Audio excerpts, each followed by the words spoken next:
In a world where assumptions can kill and first impressions often become final judgments, one woman carried a secret so profound that when it was finally revealed, it didn't just change how people saw her, it changed how they saw themselves.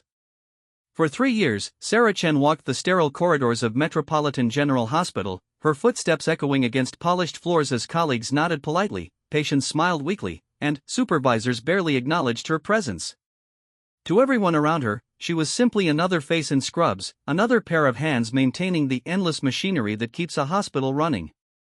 They saw her organizing supplies, checking equipment, troubleshooting technical problems with the calm efficiency of someone who knew their place in the grand scheme of things. But what they didn't see was the weight she carried, not just in her quiet demeanor or the careful way she chose her words, but in the small, almost invisible mark that lived beneath her collar. A mark that represented 7 years of hell, 7 years of making impossible decisions, 7 years of holding lives in her hands while explosions shattered the world around her. What happens when the person everyone overlooks turns out to be the one person who could save them all? What happens when the quiet technician in the corner has seen more trauma, made more life or death decisions, and carried more responsibility than the entire medical staff combined? This is the story of how one moment of crisis stripped away all pretenses, all assumptions, all comfortable lies we tell ourselves about who matters and who doesn't. This is the story of how Sarah Chen went from invisible to indispensable in the span of a heartbeat, and how that transformation revealed truths that no one was prepared to face. Sometimes the most extraordinary people are hiding in the most ordinary places. Sometimes the hero you're looking for has been standing right next to you all along. And, sometimes, it takes a disaster to show us who people really are beneath the masks we make them wear. Sarah Chen had perfected the art of being invisible. In the bustling corridors of Metropolitan General Hospital, she moved like a shadow, her navy blue scrubs blending seamlessly with the dozens of other support staff who kept the massive medical facility functioning. At 32, she had spent 3 years walking these halls, her soft-soled shoes making barely a whisper against the polished linoleum floors. Every morning at 6:15, Sarah would badge in through the employee entrance, grab her coffee from the break room vending machine, and make her way to the biomedical equipment department. Her workstation was tucked away in a corner of the basement level, surrounded by the humming machinery that most people preferred to forget existed. Ventilation systems, backup generators, water treatment facilities, and the endless array of medical devices that required constant maintenance and calibration. The other employees knew her as the quiet Asian woman who fixed things. When an 4-pump malfunctioned on the cardiac unit, they called Sarah. When the ventilators in the ICU needed recalibration, Sarah appeared with her toolkit and methodical approach. When the surgical lights in operating room 7 flickered during a procedure, the nurses would simply say, "Get the tech," and, within minutes, Sarah would slip in, identify the problem, and solve it without disrupting the surgery in progress. Dr. Marcus Webb, the chief of emergency medicine, had probably seen Sarah 100 times but couldn't have picked her out of a lineup. To him, she was part of the hospital's infrastructure, as essential and invisible as the electrical system or the plumbing. The nurses appreciated her efficiency but rarely engaged in conversation beyond the professional necessities. "The oxygen concentrator in room 314 is acting up," they would tell her, and she would nod, gather her tools, and disappear to solve the problem. Sarah's supervisor, Tom Richardson, was a pleasant enough man who ran the biomedical department with the casual authority of someone who had been doing the same job for 20 years. He valued Sarah's work ethic and reliability, often commenting to his wife that he wished all his technicians were as dependable as the quiet woman in the corner. But, even Tom, who worked with Sarah daily, knew surprisingly little about her background. During lunch breaks, while other employees gathered in the cafeteria to share stories about their families, their weekends, their plans for the future, Sarah would eat alone at her workstation or take a walk around the hospital's exterior grounds. She had developed a routine that kept her occupied but isolated, present but apart from the social fabric that bound the rest of the staff together. The truth was that Sarah had become an expert at managing conversations. When someone asked about her background, she would deflect with questions about their own experiences.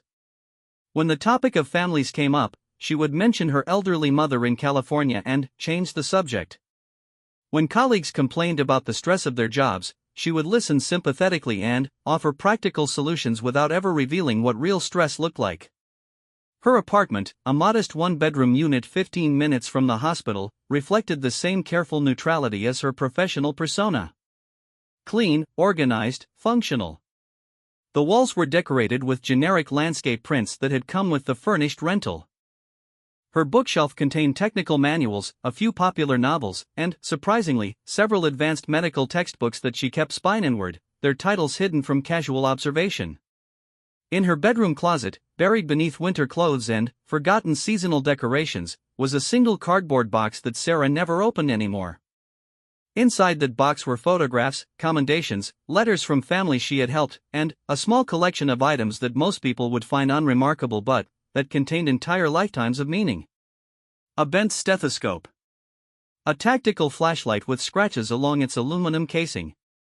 A notebook filled with careful handwriting documenting procedures, observations, and decisions made under circumstances that most people couldn't imagine. But the most significant item in that hidden box was also the smallest, a small rectangular pin, no larger than a postage stamp, with 7 stars arranged in a specific pattern around a medical cross. The Medic 7 designation, awarded to military medics who had served in the most challenging combat zones, who had demonstrated exceptional skill under the most extreme circumstances, who had made decisions that civilian medical personnel would never face. Sarah's days at Metropolitan General followed a predictable pattern that she found comforting in its routine stability.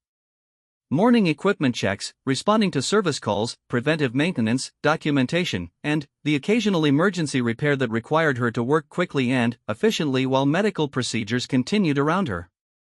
She had become skilled at reading the rhythms of hospital life, understanding the subtle signs that indicated when units were under stress, when equipment failures might have serious consequences, when her invisible presence was most crucial. The emergency department was particularly challenging because of its unpredictable nature. Sarah had learned to position herself strategically during busy periods, anticipating equipment failures before they occurred. She could tell by the sound of a monitor's alarm pattern whether it was a minor calibration issue or a serious malfunction. She could assess the condition of a patient transport gurney by the way it rolled down the corridor. These were skills that had been developed over years of intense training and real-world application, but, in her current role, they were simply part of being a thorough technician.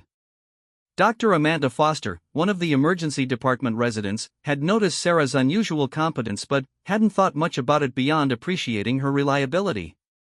During particularly chaotic shifts, Dr. Foster had observed that Sarah seemed to anticipate problems before they became critical, appearing with replacement equipment or alternative solutions just when they were needed most. But the emergency department was a place where everyone was focused on immediate patient care, and there was rarely time to consider the deeper implications of why the biomedical technician seemed to understand medical urgency so intuitively. The nursing staff had similar experiences with Sarah. Veteran nurses like Patricia Henley, who had worked in intensive care for 15 years, had developed an appreciation for Sarah's quiet efficiency. Unlike some technicians who would fix equipment problems without considering the broader context, Sarah seemed to understand the medical implications of equipment failures. When she replaced a faulty monitor in the ICU, she would quietly mention to the nurses which backup monitoring systems were available and how to access them quickly if needed.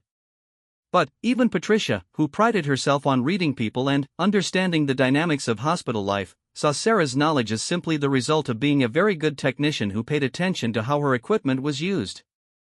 The possibility that Sarah's understanding came from a completely different kind of experience never occurred to her. Sarah's invisibility was both a choice and a consequence of how institutions like hospitals function. Medical facilities are hierarchical environments where everyone has a clearly defined role, and people generally stay within those boundaries. Doctors make medical decisions, nurses provide patient care, technicians maintain equipment, administrators handle logistics. This system works efficiently because it allows for specialization and clear lines of responsibility, but it also creates barriers that prevent people from seeing beyond their immediate roles and relationships. For Sarah, this institutional blindness had become a form of protection. She had learned to navigate within the narrow confines of her assigned role, contributing significantly to the hospital's functioning while avoiding the scrutiny that might lead to uncomfortable questions about her background. She had mastered the art of being essential without being noticed, valuable without being visible. The other biomedical technicians in her department were pleasant colleagues who appreciated her willingness to take on difficult assignments and her ability to solve problems that stumped them. Jake Martinez, who specialized in imaging equipment, would often ask Sarah's opinion on challenging repairs because she had a knack for seeing solutions that others missed. Lisa Wong, who handled the surgical equipment maintenance, had noticed that Sarah was particularly skilled with the more sophisticated devices that required understanding of both mechanical and physiological principles. But even her closest professional relationships remained surface level. Sarah had become adept at steering conversations toward technical topics, sharing knowledge about equipment and procedures while revealing nothing about how she had acquired such comprehensive understanding. Her colleagues assumed she had received excellent training in her biomedical engineering program, or that she had worked at other hospitals with more advanced equipment, or that she was simply one of those naturally gifted technicians who understood complex systems intuitively. The truth was far more complex and far more remarkable than anyone imagined. Sarah's knowledge came from 7 years of military service as a combat medic in some of the most dangerous regions of Afghanistan and Iraq. She had learned to maintain and operate medical equipment under conditions that would test the limits of human endurance and skill. She had performed emergency medical procedures in situations where the nearest hospital was hundreds of miles away and the only resources available were what she could carry in her field medical pack. But, more than the technical skills, Sarah had developed something that civilian medical facilities rarely provide: the ability to make critical decisions under extreme pressure, to prioritize patients when resources are limited, to remain calm and focused when everything around her was chaos. These were capabilities that had been forged in circumstances that most people would find unimaginable, refined through experiences that had tested not just her medical knowledge but her courage, judgment, and determination. The Medic 7 designation represented the highest level of combat medical training, awarded to medics who had demonstrated exceptional performance in the most challenging situations. It meant that Sarah had not only saved lives under fire but had also trained other medics, developed innovative procedures for treating trauma in field conditions, and made command decisions about medical resource allocation during complex military operations. Yet none of this was visible to her colleagues at Metropolitan General. They saw a competent technician who was perhaps unusually thorough and knowledgeable, but they had no framework for understanding that they were working alongside someone whose medical experience encompassed situations that none of them had ever faced or would ever be prepared to handle. As Sarah finished her shift on what seemed like an ordinary Tuesday afternoon, checking the final items off her maintenance schedule and preparing to head home to her quiet apartment, she had no way of knowing that within 48 hours, everything would change. The carefully constructed barriers between her past and present were about to collapse, and the invisible woman who had spent 3 years hiding in plain sight was about to become the most visible person in the entire hospital. The first sign that Thursday was going to be different came at 5:30 in the morning, when Sarah's emergency pager buzzed with an unusual code. As the senior biomedical technician on call, she occasionally received after-hours alerts for critical equipment failures, but this code indicated a hospital-wide emergency status that she had never seen before. Sarah arrived at Metropolitan General to find the usually orderly morning routine completely disrupted. Emergency vehicles lined the circular drive leading to the main entrance, their red and blue lights creating an urgent strobe effect against the gray dawn sky. Paramedics wheeled gurneys through the automatic doors with the kind of controlled urgency that indicated something far beyond the typical medical emergency. Inside the hospital, the emergency department had been transformed into something resembling a battlefield triage center. Every trauma bay was occupied, additional stretchers lined the corridors, and medical staff moved with the focused intensity that comes only during genuine crises. Sarah badged in and headed immediately to her supervisor's office, where Tom Richardson was coordinating with department heads throughout the hospital. Chemical plant explosion about 40 miles north of the city, Tom explained, not looking up from his computer screen where emergency protocols scrolled past in rapid succession. Some kind of industrial accident around midnight. We're getting the worst cases because we're the only level 1 trauma center within a 100-mile radius. They're expecting another 30 patients within the next 2 hours. Sarah absorbed this information while mentally cataloging the additional equipment demands such an influx would create. Mass casualty events placed enormous strain on hospital resources, particularly the sophisticated medical devices required for treating multiple critical patients simultaneously. As the senior biomedical technician, she would be responsible for ensuring that every piece of life support equipment functioned perfectly when lives depended on it. The chemical plant explosion had occurred at the Meridian Industrial Complex, a facility that manufactured agricultural chemicals and industrial solvents. The initial blast had been followed by a series of secondary explosions as various chemical storage tanks ruptured and ignited. First responders had evacuated a 2-mile radius around the plant due to concerns about toxic gas exposure, and the injured included not only plant workers but also residents from nearby communities and several firefighters who had been caught in the secondary blasts. By 7 o'clock, Metropolitan General had activated its disaster response protocols. The hospital's incident command system designated specific roles and responsibilities for managing the crisis, and Sarah found herself assigned to a mobile equipment support team that would move throughout the hospital, ensuring that critical medical devices remained operational despite the unprecedented demand being placed on them. The types of injuries arriving at the hospital were unlike anything Sarah had seen during her 3 years in the biomedical department. Severe burns, chemical exposure, blast injuries, smoke inhalation, and complex trauma cases that required immediate intervention and continuous monitoring. The emergency department had expanded into adjacent areas of the hospital, turning conference rooms and administrative spaces into temporary treatment areas equipped with portable medical devices. Dr. Webb, the chief of emergency medicine, was coordinating patient flow and treatment priorities from a command post that had been established in the hospital's main conference room. Sarah could see him through the glass walls, surrounded by computer screens displaying patient information, resource allocation charts, and communication links with other regional hospitals. The stress was visible on his face as he made rapid-fire decisions about which patients could be treated locally and which needed to be transferred to specialized burn centers or other facilities. Sarah's first major challenge came when the surge of patients overwhelmed the hospital's ventilator capacity. The ICU normally operated with 12 ventilators, but the chemical explosion had resulted in numerous patients with respiratory complications requiring mechanical breathing support. By 9 o'clock, every available ventilator in the hospital was in use, and additional patients were arriving who would need respiratory support to survive. Working with the respiratory therapy team, Sarah quickly identified several pieces of equipment that could be converted for emergency ventilator use. Anesthesia machines from the operating rooms could be reconfigured to provide mechanical ventilation for patients who didn't require surgical intervention. Transport ventilators normally used for moving patients between facilities could be pressed into service for less critical cases. Even some advanced sleep study equipment could be modified to provide basic respiratory support.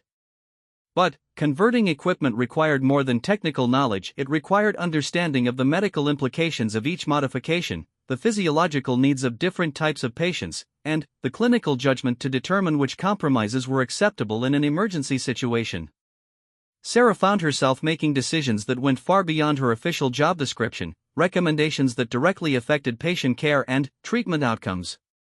As she worked to expand the hospital's respiratory support capacity, Sarah began to notice something that troubled her deeply. The medical staff was operating under enormous stress, making decisions quickly based on limited information, and the usual safety checks and verification procedures were being compressed or skipped entirely in the urgency to treat as many patients as possible. Dr. Foster, the emergency department resident, was working on her 18th consecutive hour when Sarah observed her attempting to intubate a patient with chemical burns to his airway.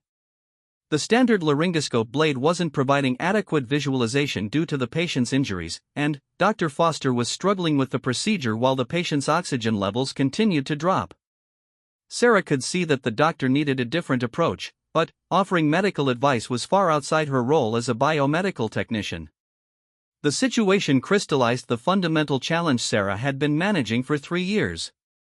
Her training and experience had prepared her to handle exactly these types of medical emergencies, but her official position limited her to maintaining equipment while watching medical personnel struggle with problems she could easily solve.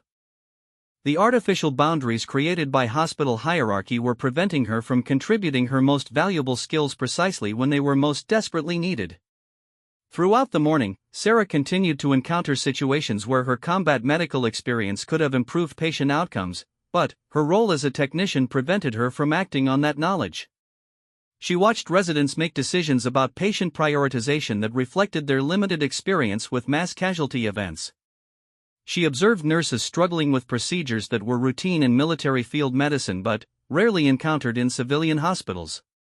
She saw equipment being used in ways that were functional but suboptimal, reducing the effectiveness of treatment and potentially compromising patient safety. The frustration was becoming overwhelming, but Sarah had spent 3 years building her invisible professional identity, and she couldn't simply abandon that carefully constructed persona without consequences. Revealing her medical background would raise questions about why she had chosen to work as a technician, why she had never mentioned her military service, why she had allowed medical personnel to struggle with problems she could have solved. The explanation would require her to confront aspects of her past that she had been deliberately avoiding. By noon, the hospital had received 43 patients from the chemical plant explosion, with more expected throughout the afternoon. The emergency department was operating beyond capacity, the ICU had expanded into the cardiac care unit, and additional patients were being treated in converted spaces throughout the hospital. Every piece of medical equipment was being used to its maximum capacity, and Sarah had been running continuous maintenance checks to prevent failures that could prove catastrophic given the current patient load. The stress on the hospital's systems was becoming evident in ways that went beyond equipment capacity. The nursing staff was exhausted from working extended shifts, the physicians were making decisions about patient care with limited time for consultation and reflection, and the support staff was struggling to maintain the logistical systems that kept the hospital functioning. Sarah could see the signs of an organization being pushed beyond its operational limits, and she knew from experience that such situations often led to cascading failures that could transform a manageable crisis into a genuine disaster. The moment that changed everything began with what appeared to be a routine equipment malfunction. At 12:45, Sarah received an urgent call to the ICU where one of the converted ventilators had developed an irregular breathing pattern. The machine was supporting a 15-year-old girl who had been caught in the chemical plant explosion while walking home from school. She had severe lung damage from inhaling toxic gases, and any interruption in her mechanical ventilation could be fatal. Sarah arrived at the ICU to find the respiratory therapist and the attending physician struggling to understand why the ventilator was delivering inconsistent volumes of air. The machine's diagnostic systems indicated that it was functioning normally, but the patient's oxygen levels were fluctuating in a way that suggested inadequate ventilation. The medical team was preparing to disconnect the patient from the malfunctioning equipment and switch to a backup ventilator, but all the backup units were already in use supporting other critical patients. As Sarah examined the equipment, she quickly identified the problem. The converted anesthesia machine was functioning correctly from a technical standpoint, but the settings had been configured based on standard adult parameters rather than the specific needs of a pediatric patient with chemical-induced lung damage. The ventilation volumes and pressure settings needed to be adjusted to account for the girl's smaller lung capacity and the reduced compliance caused by her injuries. But explaining this diagnosis would require Sarah to reveal knowledge that went far beyond biomedical equipment maintenance.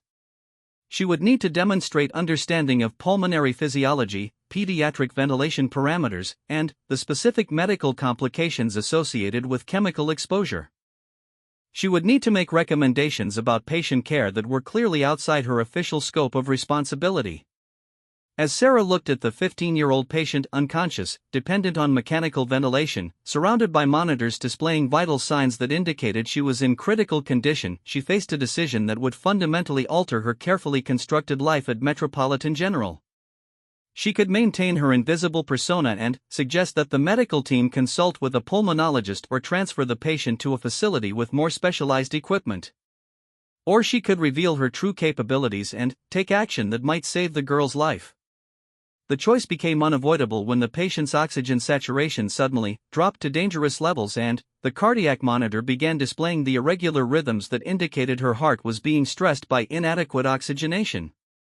The medical team was preparing for emergency measures, including the possibility of opening the patient's chest to provide direct cardiac support, when Sarah made the decision that would change everything.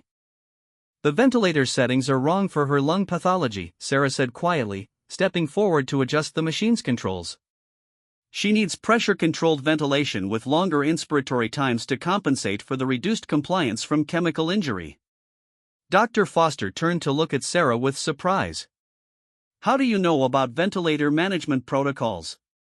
Sarah's hands moved efficiently over the machine's controls, adjusting pressure settings, modifying breathing patterns, and fine-tuning the oxygen delivery based on the patient's specific physiological needs.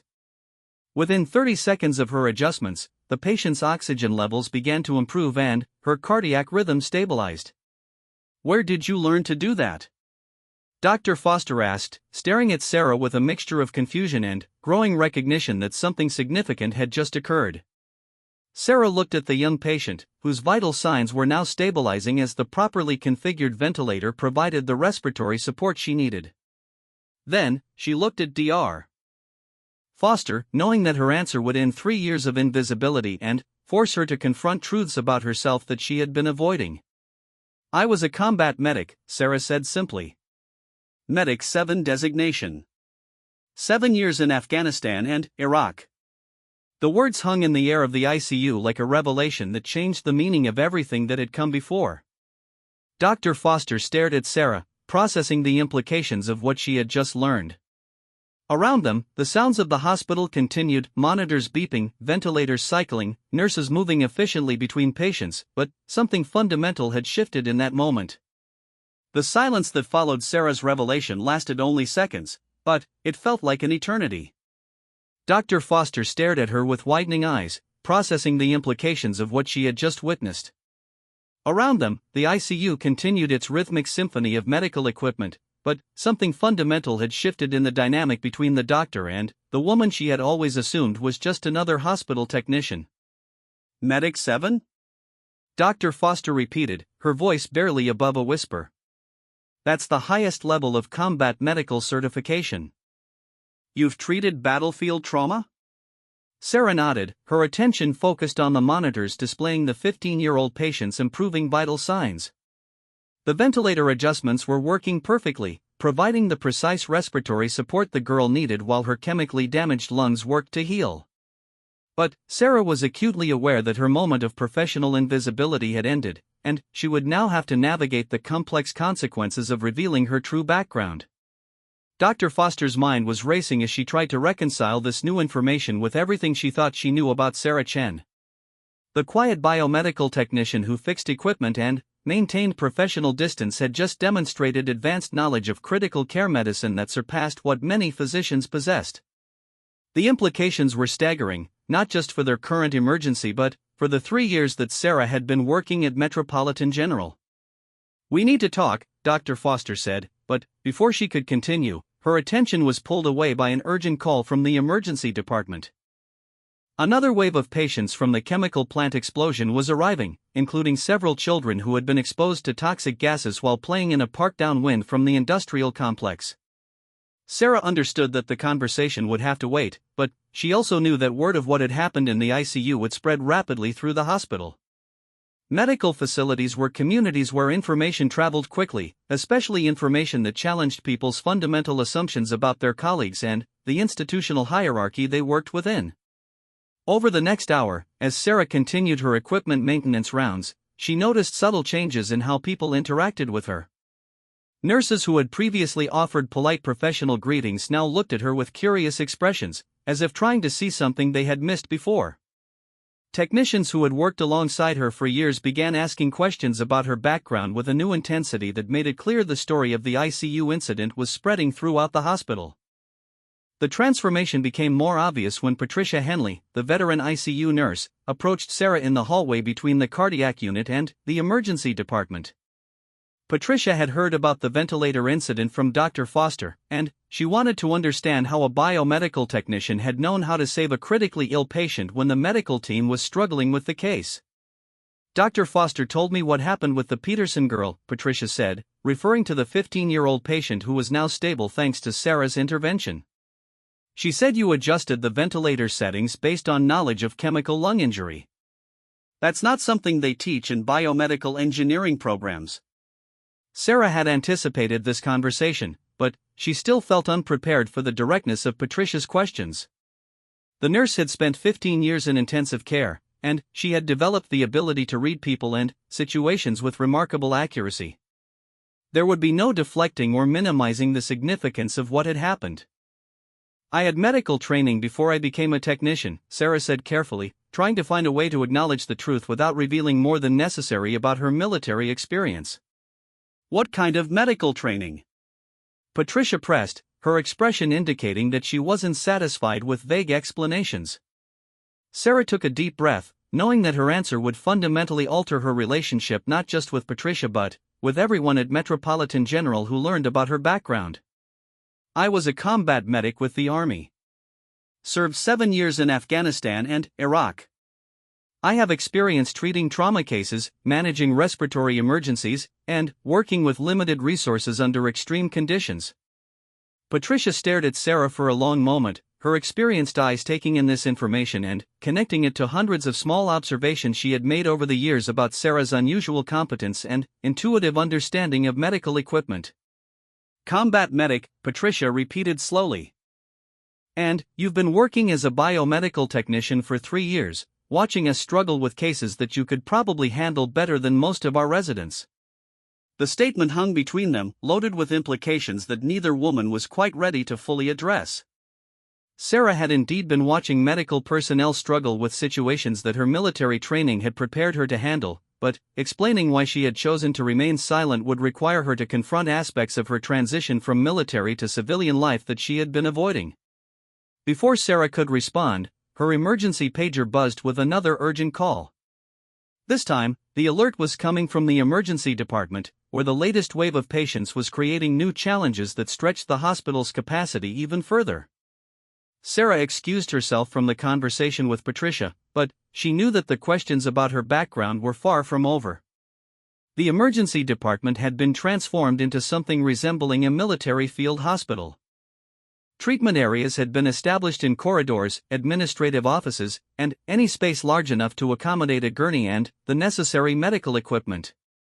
The latest group of patients included several children who had been playing in Riverside Park when the wind shifted and carried toxic gases from the chemical plant explosion into the residential areas surrounding the facility. Dr. Webb, the chief of emergency medicine, was coordinating treatment priorities from his command post when he spotted Sarah entering the department with her equipment maintenance kit.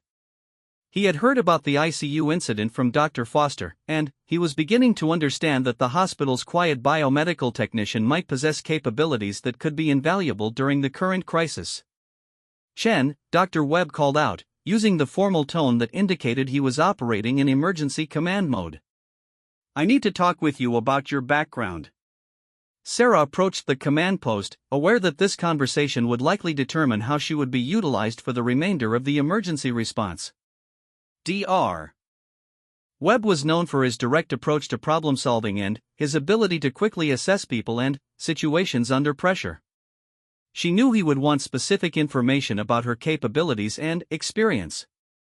"Dr. Foster told me about the ventilator situation in the ICU," Dr. Webb said without preamble. "She also mentioned that you have military medical training. I need to know exactly what your qualifications are and whether you can assist with patient care during this emergency." Sarah had reached the moment she had been dreading and anticipating for 3 years. The careful barriers between her past and present were collapsing, and she would need to decide how much of her true capability she was willing to reveal and what role she was prepared to play in the current crisis. "I'm a certified combat medic with 7 years of active duty experience," Sarah said, meeting Dr. Webb's direct gaze. "Medic 7 designation, which means I've trained in advanced trauma life support, emergency surgical procedures, mass casualty triage, and field medical command. I've treated everything from blast injuries to chemical exposure to complex multi-trauma cases under combat conditions." Dr. Webb absorbed this information while mentally calculating how Sarah's skills could be integrated into the hospital's emergency response. The Medic 7 designation was something he recognized from his own military experience as a Navy flight surgeon early in his medical career. It represented a level of training and experience that was rare even among civilian emergency medical personnel. "Why are you working as a biomedical technician?" Dr. Webb asked, the question that everyone would inevitably want answered. Sarah had prepared for this question, but she still found it difficult to articulate the complex reasons that had led her to choose invisibility over utilizing her advanced medical training. "Transitioning from military to civilian medicine is complicated," she said carefully. "The certification processes, the institutional differences, the adjustment period after deployment. Working as a technician allowed me to stay connected to medical care while I figured out how to apply my experience in a civilian context." Dr. Webb nodded, understanding more than Sarah realized about the challenges that military medical personnel faced when returning to civilian life. He had seen other combat medics struggle with the transition, often choosing indirect paths back into medical practice rather than immediately pursuing the clinical roles their training had prepared them for. "Right now, I don't care about your reasons," Dr. Webb said with the practical focus that had made him an effective emergency medicine chief. "I care about your capabilities and whether you're willing to help us save lives. We have more critical patients than we can handle, and if you have the skills to assist with medical care, I need you to use them." Sarah looked around the chaotic emergency department, taking in the dozens of patients receiving treatment, the medical staff working beyond their normal capacity, and the equipment challenges that were testing every system in the hospital. This was exactly the type of situation her military training had prepared her for in mass casualty events where resources were limited and decisions had to be made quickly based on medical priorities rather than administrative procedures. "I can help," Sarah said simply, the words carrying the weight of 7 years of experience treating trauma under the most challenging conditions imaginable. Dr. Webb immediately began integrating Sarah into the emergency response structure. Her first assignment was to work with Dr. Foster in treating the children who had been exposed to toxic gases from the chemical plant explosion. These cases required understanding of pediatric physiology, chemical exposure protocols, and respiratory emergency management, exactly the type of complex medical challenges that Sarah's Medic 7 training had prepared her to handle. As Sarah moved toward the treatment area where the affected children were being evaluated, she passed groups of hospital staff who were watching her with expressions ranging from curiosity to amazement. Word of her military medical background was spreading rapidly through the facility, and people were beginning to reassess everything they thought they knew about the quiet technician who had been working among them for 3 years. Jake Martinez, her colleague from the biomedical department, stopped her near the pediatric treatment area with an expression of complete bewilderment. "Sarah, is it true that you're actually a doctor or something?" he asked, clearly struggling to reconcile his understanding of her role with the stories he was hearing about her medical qualifications. "I'm not a doctor," Sarah said, trying to maintain some connection to the professional identity she had established at Metropolitan General. "I'm a medic with advanced training. There's a difference." But, even as she said it, Sarah knew that the distinction was becoming less important than the reality of what she was capable of contributing during the current emergency. Her military medical training had included many procedures and decision-making responsibilities that exceeded what civilian paramedics or even some physicians routinely performed.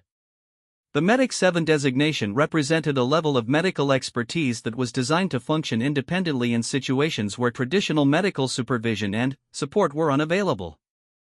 As Sarah entered the pediatric treatment area and began evaluating the children who had been exposed to toxic chemicals, she felt a familiar sense of purpose and clarity that she had been missing during her 3 years as a biomedical technician. This was the work she had been trained to do, the application of medical knowledge and skill that had given meaning to her military service and that she had been deliberately avoiding since her transition to civilian life. The first child she examined was an 8-year-old boy named Marcus who had been playing on the playground equipment when the toxic cloud reached Riverside Park.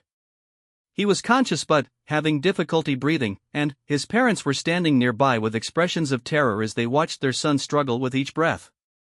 Sarah immediately recognized the signs of chemical irritation to the respiratory system, a condition she had treated numerous times when soldiers had been exposed to various toxic agents during combat operations. Working alongside Dr. Foster, Sarah began implementing treatment protocols that drew on both her military experience and the hospital's available resources. The combination of her field medical expertise and the advanced equipment available at Metropolitan General created opportunities for treatment approaches that neither could have achieved independently. As they worked together to stabilize Marcus and the other affected children, Dr. Foster found herself deferring to Sarah's clinical judgment in ways that would have been unthinkable an hour earlier. Sarah's understanding of chemical exposure, her experience with pediatric emergency medicine, and her ability to make rapid decisions under pressure were proving invaluable in managing cases that pushed the limits of the emergency department's capabilities. The transformation in Sarah's role was happening so rapidly that she barely had time to process the psychological implications. After 3 years of carefully maintaining professional invisibility, she was suddenly at the center of critical medical decision-making, utilizing skills and knowledge that she had spent considerable effort to keep hidden from her colleagues. But, as she worked to save the lives of children who had been caught in an industrial disaster beyond their control, Sarah began to remember why she had chosen military medical service in the first place, and why her transition to civilian life had felt so incomplete despite her efforts to find satisfaction in her role as a biomedical technician. By 4 o'clock in the afternoon, Metropolitan General Hospital had become something entirely different from the orderly medical facility it had been that morning. The chemical plant explosion had transformed the institution into a combat medical operation, with treatment areas established throughout the building and medical personnel pushed beyond their normal operational limits. At the center of this transformation was Sarah Chan, who had evolved from invisible technician to indispensable medical leader in the span of a few hours. The change had begun when Dr. Webb assigned Sarah to work with Dr. Foster on the pediatric chemical exposure cases, but it had accelerated rapidly as word of her capabilities spread throughout the hospital. Nurses began asking for her opinion on complex cases, residents sought her guidance on trauma procedures they had never encountered, and even senior physicians found themselves consulting with the woman they had previously known only as the quiet biomedical technician. Sarah's first major test as a medical leader came when a new wave of patients arrived from a secondary explosion at the chemical plant. The latest casualties included several plant workers who had been trapped in a storage facility when toxic chemicals ignited, creating a combination of severe burns, chemical exposure, and blast injuries that represented some of the most challenging trauma cases the hospital had ever received. The lead patient was Maria Santos, a 34-year-old chemical engineer who had been caught in the blast while attempting to shut down the facility's safety systems.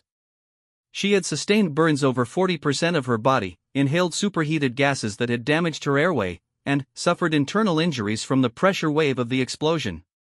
Her condition was so critical that the trauma team was struggling to prioritize which life-threatening problems to address first. Dr.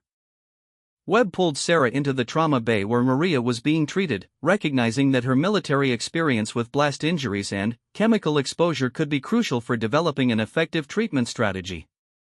What he hadn't anticipated was how naturally Sarah would assume a leadership role in coordinating the complex medical response that Maria's case required. Multiple system trauma with chemical and thermal components, Sarah said, quickly assessing Maria's condition while the trauma team worked around her. We need to secure the airway first because of the inhalation injury, but the chemical burns are creating fluid shifts that will complicate anesthesia. We'll need to coordinate respiratory, surgical, and chemical exposure protocols simultaneously. Dr. Foster, who was leading the trauma response, looked at Sarah with growing respect for her clinical judgment. What do you recommend for airway management with chemical burns to the throat? Sarah's answer drew on experience treating soldiers who had been caught in chemical weapons attacks and fuel fires, situations that civilian medical personnel rarely encountered but that had been routine challenges during her military service. Awake fiber optic intubation if possible, but be prepared for emergency surgical airway if the chemical damage is too extensive for traditional intubation. The chemical burns will continue to swell for the next few hours, so whatever airway access we establish now needs to be sustainable for at least 6 to 8 hours. As Sarah outlined her treatment recommendations, the trauma team began implementing procedures that combined her combat medical experience with the advanced resources available at Metropolitan General. The result was a level of coordinated care that exceeded what either military or civilian medicine could have achieved independently. But managing Maria's medical care was only part of the challenge Sarah found herself facing. The hospital's emergency response was beginning to strain under the accumulation of complex cases, and the institutional systems that normally coordinated care were struggling to adapt to the unprecedented demands being placed on them. Sarah recognized the signs of organizational overload from her military experience managing field hospitals during major combat operations. When medical facilities were pushed beyond their designed capacity, the breakdown rarely occurred in dramatic ways. Instead, small inefficiencies accumulated into larger problems, communication between departments became fragmented, and critical decisions were delayed while personnel tried to follow standard procedures that weren't designed for crisis situations. Dr. Webb was experiencing exactly these challenges as he attempted to coordinate the hospital's response from his command post. He was receiving reports from multiple departments about resource shortages, staffing limitations, and equipment problems that were creating bottlenecks throughout the facility. The administrative systems that worked efficiently under normal conditions were becoming obstacles to effective crisis management. Sarah approached Dr. Webb during a brief lull in patient arrivals, carrying a notepad filled with observations she had made while moving throughout the hospital during the past several hours. "We're developing systemic problems that are going to compromise patient care if we don't address them soon," she said, presenting her analysis with the directness she had learned during military briefings. "The ICU is at capacity, but we have patients in the emergency department who need intensive care. The surgical suites are backed up because we don't have enough recovery beds. And the pharmacy is running low on several critical medications because our normal supply chains weren't designed for mass casualty events." Dr. Webb looked at Sarah's notes, which contained detailed recommendations for restructuring patient flow, reallocating resources, and modifying protocols to maintain effective care despite the extraordinary circumstances. Her analysis reflected the kind of comprehensive operational thinking that was essential for managing complex medical operations but that few personnel possessed. "These are command-level observations, Dr. Webb said, recognizing the sophistication of Sarah's operational analysis. "You're thinking about this crisis like a military medical officer, not just a clinician." Sarah nodded, acknowledging that her approach to the emergency was indeed drawing on leadership experience she had gained during her military service. The Medic 7 designation hadn't just represented advanced clinical skills, it had also included training in medical command and control, resource allocation, and operational planning for complex medical missions. "I commanded a forward surgical team for 2 years in Afghanistan," Sarah explained. "We routinely handled mass casualty events with limited resources and no backup support. The principles of crisis medical management are similar whether you're operating in a combat zone or dealing with an industrial disaster." Dr. Webb made a decision that would fundamentally alter how Metropolitan General responded to the chemical plant explosion crisis. Rather than continuing to manage the emergency through the hospital's traditional administrative hierarchy, he appointed Sarah as the Deputy Incident Commander for Medical Operations, giving her authority to coordinate patient care and resource allocation throughout the facility. The appointment was unprecedented in the hospital's history. Sarah had no official medical staff privileges, no administrative authority within the institution's hierarchy, and had been working as a biomedical technician just hours earlier.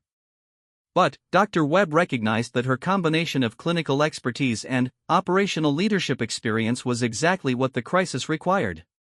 Sarah's first action in her new role was to establish a medical triage system that prioritized patients based on the severity of their injuries, the resources required for treatment, and the likelihood of successful outcomes.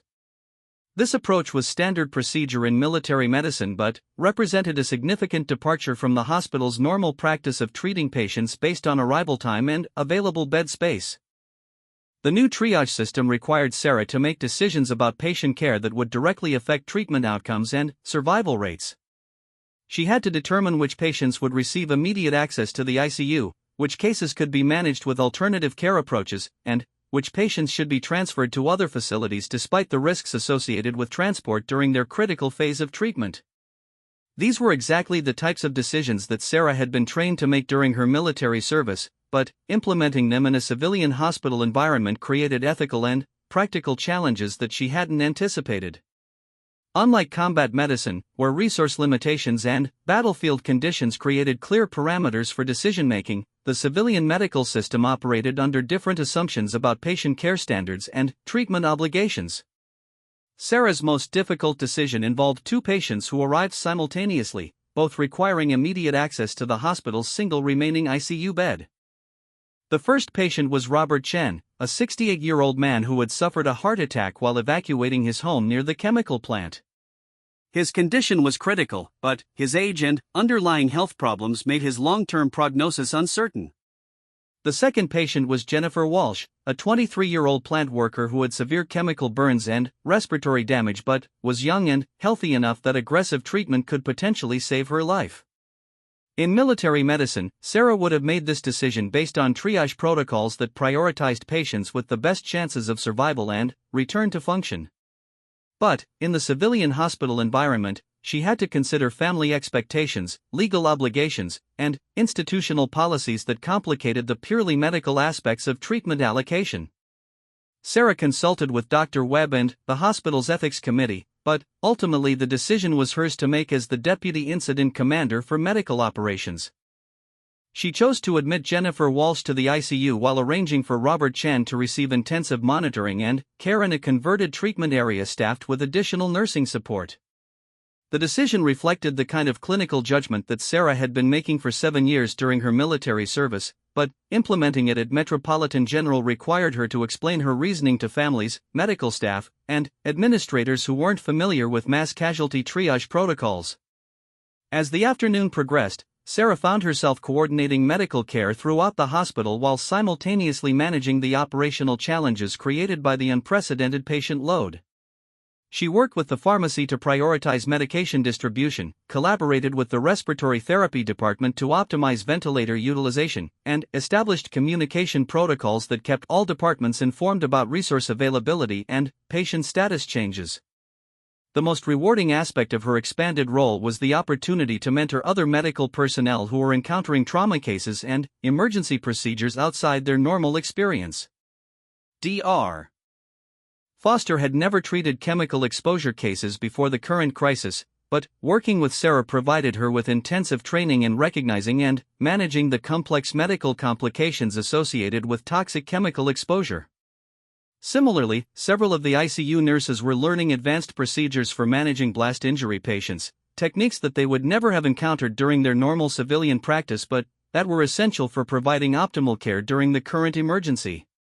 Patricia Henley, the veteran ICU nurse, became one of Sarah's most valuable collaborators in implementing the modified care protocols that the crisis required.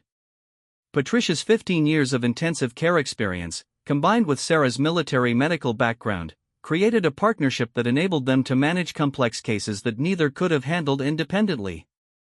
"I've been working in intensive care for 15 years, Patricia told Sarah during a brief break between patient care activities, and I've learned more about emergency medicine in the past 6 hours than I learned in the previous 6 months. You have a way of explaining complex procedures that makes them seem manageable, even under these conditions." Sarah's ability to teach and lead under pressure was drawing on skills she had developed while training other combat medics during her military service.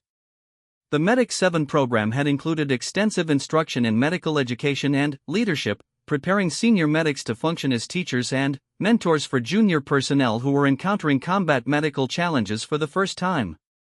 As evening approached, Metropolitan General had successfully treated more than 70 patients from the chemical plant explosion, a caseload that would have overwhelmed the facility under normal operational procedures.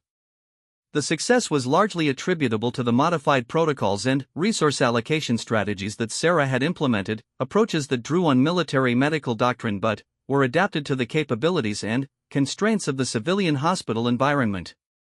But the personal cost of Sarah's transformation from invisible technician to medical leader was becoming increasingly apparent. She had spent 3 years carefully avoiding the responsibilities and emotional demands associated with high-stakes medical decision-making, and the sudden return to that role was forcing her to confront aspects of her military experience that she had been deliberately suppressing. The decisions she was making about patient care, resource allocation, and treatment priorities were remarkably similar to the choices she had faced during her military service, when soldiers' lives depended on her clinical judgment and leadership capabilities. The familiarity of the decision-making process was both empowering and emotionally challenging, bringing back memories and responsibilities that she had worked hard to leave behind. As the sun set over Metropolitan General Hospital, casting long shadows across the emergency department that had been transformed into a trauma center, Sarah Chen found herself standing at the nurse's station reviewing patient charts and coordinating the overnight care protocols for the chemical plant explosion victims. 24 hours earlier, she had been an invisible biomedical technician whose most significant decision involved prioritizing equipment maintenance schedules. Now she was the Deputy Incident Commander for Medical Operations, responsible for coordinating the care of more than 70 patients whose lives depended on the decisions she was making. The transformation had happened so rapidly that Sarah barely had time to process its psychological implications. For 3 years, she had carefully constructed a professional identity that allowed her to remain connected to medical care while avoiding the intense responsibility and emotional demands that had characterized her military service. The quiet, predictable routine of biomedical maintenance had provided her with a sense of purpose without requiring her to make life-or-death decisions or confront the trauma-related memories that had made her transition to civilian life so challenging. But the chemical plant explosion had shattered those carefully maintained boundaries, forcing her back into the role of medical leader and decision-maker that she had deliberately abandoned when she left military service. The irony was that her attempts to escape the responsibilities of advanced medical practice had led her to a situation where those responsibilities were more critical than they had ever been during her military career. Dr. Webb approached the nurses' station where Sarah was coordinating the overnight staffing assignments, carrying a cup of coffee and wearing the exhausted expression of someone who had been managing a crisis for more than 12 hours. He had been observing Sarah's performance throughout the day, and he wanted to discuss not just the current emergency response but the longer-term implications of what had been revealed about her capabilities. "The crisis is stabilizing," Dr. Webb said, settling into the chair beside Sarah's workstation. "We've transferred the most critical patients to specialized facilities, the remaining cases are manageable with our current resources, and the last wave of patients from the chemical plant has been treated and stabilized. From an operational standpoint, this has been the most successful mass casualty response in the hospital's history." Sarah nodded, reviewing the patient's status reports that showed how effectively the modified triage and care protocols had managed an unprecedented medical emergency. Every patient who could potentially be saved had received appropriate care, resource allocation had been optimized to maximize treatment effectiveness, and the hospital's systems had adapted to extraordinary demands without experiencing the organizational breakdown that often occurred during crisis situations. "The success is largely attributable to your leadership and clinical expertise," Dr. Webb continued. "Your military medical background provided exactly the kind of operational knowledge and crisis management experience that we needed to handle this emergency effectively." Sarah appreciated the recognition, but she was also aware that Dr. Webb was leading toward a larger conversation about her role at Metropolitan General and how the revelation of her military medical background would affect her future at the hospital. "I want to offer you a position as an attending physician in our emergency department," Dr. Webb said directly. "Your clinical skills, leadership capabilities, and crisis management experience make you exactly the kind of physician we need on our staff. I know there would be some certification and credentialing processes to complete, but your military medical training and today's performance demonstrate that you have the capabilities to function at the attending level immediately." The offer represented everything that Sarah had been avoiding since her transition to civilian life. An attending physician position would provide her with the authority and responsibility to make independent medical decisions, manage complex cases, and lead teams of medical professionals. It would be a return to the high-stakes medical practice that had given meaning to her military service but that had also been associated with traumatic experiences and emotional demands that she had struggled to manage. Sarah looked around the emergency department, observing the medical staff who had spent the day working under her guidance and the patients who had received care that exceeded what the hospital could normally provide. The success of the emergency response had demonstrated not just her individual capabilities but the potential for combining military medical expertise with civilian hospital resources to achieve outcomes that neither could accomplish independently. "I need time to consider the offer," Sarah said carefully, knowing that her answer would determine not just her immediate future but how she would integrate her military experience with her civilian life moving forward. Dr. Webb understood that Sarah's decision involved more than simply choosing between job opportunities. He had observed the psychological complexity of her transformation during the crisis, recognizing that she was wrestling with fundamental questions about identity, purpose, and how to apply her military experience in ways that were sustainable and personally meaningful. "Take the time you need," Dr. Webb said. "But I want you to know that today's performance has changed how everyone at this hospital sees you. You've demonstrated capabilities that are rare in civilian medicine, and there's an opportunity here to build something significant if you're willing to embrace it." After Dr. Webb left to continue his rounds, Sarah remained at the nurse's station, processing the events of the day and the choices she now faced. The emergency response had been professionally satisfying in ways that her work as a biomedical technician had never been, but it had also brought back memories and emotions that she had worked hard to suppress since leaving military service. Patricia Henley approached the nurse's station during her break, carrying 2 cups of coffee and wearing the expression of someone who wanted to have a serious conversation about the day's events and their implications. "I've been thinking about everything that happened today," Patricia said, settling into the chair that Dr. Webb had vacated. 3 years I've worked with you, and I had no idea about your background or your capabilities. I keep wondering how many times you watched us struggle with cases that you could have handled easily if we had known who you really were." The question touched on the ethical complexity that Sarah had been grappling with throughout her 3 years at Metropolitan General. Her decision to conceal her military medical background had been motivated by personal reasons related to her transition to civilian life, but it had also meant that patients had received less optimal care than might have been possible if her expertise had been available to the medical team. "I wasn't trying to withhold help from patients," Sarah said, struggling to articulate the complicated reasoning behind her choice to work as a technician rather than pursuing a clinical role. "The transition from military to civilian medicine is more complex than most people realize. The certification processes, the institutional differences, the psychological adjustments. It seemed easier to stay connected to medical care in a support role while I figured out how to apply my experience appropriately." Patricia nodded, understanding more than Sarah might have expected about the challenges of career transitions and the psychological factors that influenced professional choices. "But today changed everything," Patricia observed.